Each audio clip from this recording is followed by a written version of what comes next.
Who is the best person you know? This is a very important question. Ask yourself every day, who is the best person I know? And think about that person and see what characteristics or properties that person has, what habits that person possesses.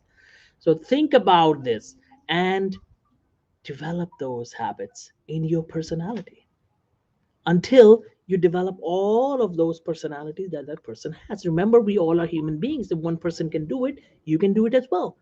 So the question is, why are you not the best person you know? The goal should be not in an arrogant way, in a healthy way, that why am I not the best person I know yet? Be the best person you know. Are you the best person you know? Are you the most honest person you know? Are you the best person in terms of behavior you know? You could be the best with many other bests. That's fine. I'm not saying in an arrogant way that you start thinking that, oh, I'm better than anyone else. No. There are so many best people. Highest standards of humanity has been shown by so many people, like, for example, Nelson Mandela. So, can you be like Nelson Mandela? Am I the best person I know?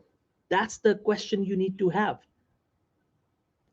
So there would be a list of some best persons you ever know, and you say, okay, I'll be like them. And in your social circle, why are you not the best person yet that you know? Are you the most honest person? Are you the most humble person? If you are the most humble person you know in your circle, you automatically become one of the best persons. The moment you get arrogance, because any of the good habits that you have developed, you are not the best person anymore.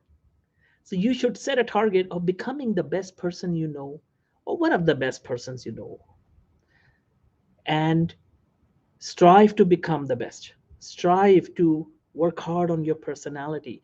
Work hard. Are you the best person in terms of character? Are you the best person in terms of the thought process? Do you always think positive? Are you the best person in terms of integrity? Are you the best person in terms of telling the truth? Do you always tell the truth? So try to work harder on becoming the best person you know, so that you can say that I can I can say this, that I'm the best person I know. I know there are so many other best people, so I'm one of them. I'm one of them. That's what I mean by the best. You will never be the bestest, the best of the best. You will never be number one, because that's arrogance if we say that, oh, we are better than all other people in terms of character and personality. So set a goal to be number one, that whatever people who are number one stature in your mind, you gotta be in that sequence, in that league. So raise your standards. The problem is we don't raise our standards. And the problem occurs when we have not seen people with highest standards in our life.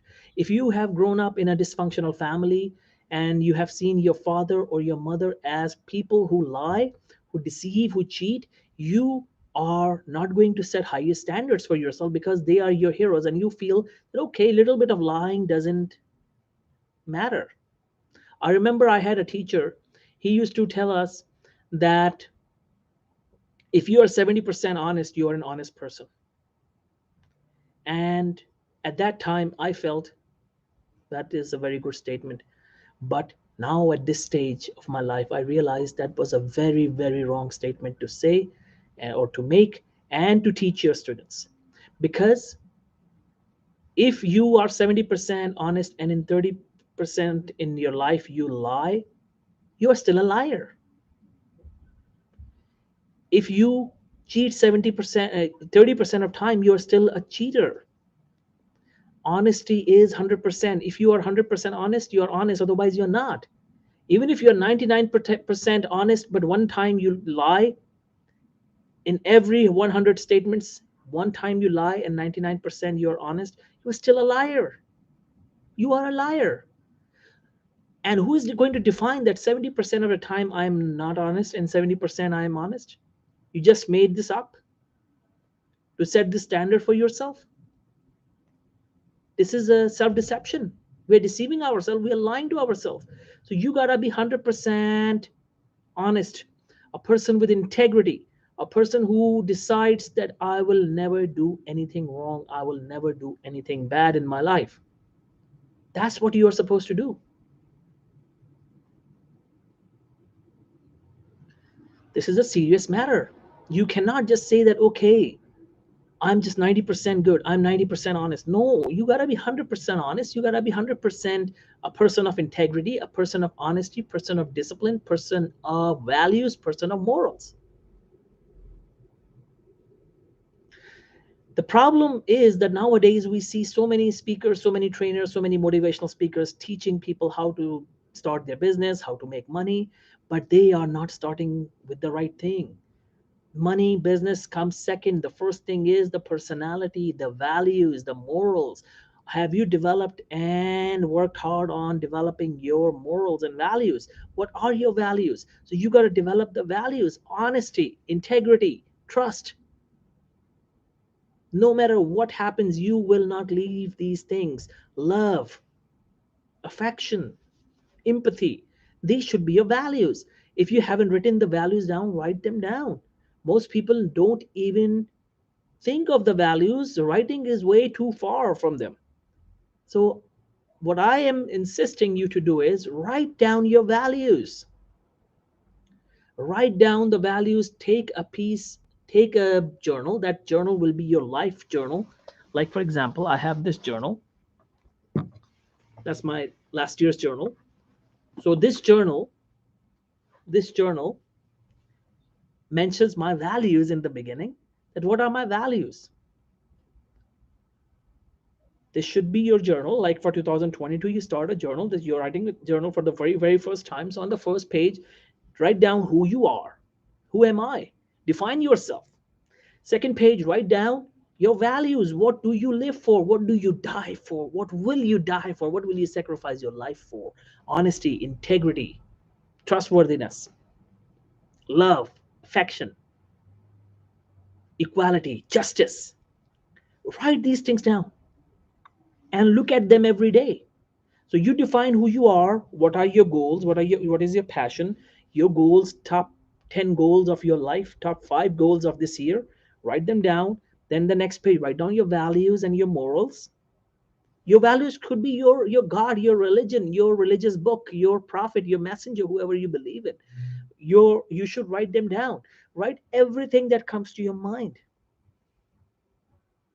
Don't write down money as your value, because the moment you write down money or success as the value, you are going to do immoral and you are going to do immoral and bad things in your life. You cannot do that. That's the biggest mistake many motivational speakers I see nowadays teaching people to make money or how to start a business. Oh, I can teach you how to make money. And there are so many advertisements we see. Oh, I'll teach you how to make money, how to be rich, how to do this, how to do that. They will teach you that, but they will not teach you the values. And they don't teach you that you got to start with values. I'm glad that I learned this lesson in my life, that we got to start with values. So I started to work on my values. So first thing first is to become a good person and then become successful. Then strive to work for success. Otherwise, you are going to do wrong things. I know so many people who got into business and they cheated, they defraud people, they stab people in their backs because of just becoming successful and rich, because somebody told them that success is money and richness. Nobody taught them that success is actually becoming the best person in terms of character, honesty, integrity, humility, the ideal person, and then becoming financially successful comes after that. And by the way, the financial success, the career success is the result of becoming a good person. If you are not a good person and you become successful in career by dishonesty and integrity, without integrity, you are not successful. You may show to the world that you are successful, but inside, deep down inside, you know you are not successful. So you got to work on your morals and values.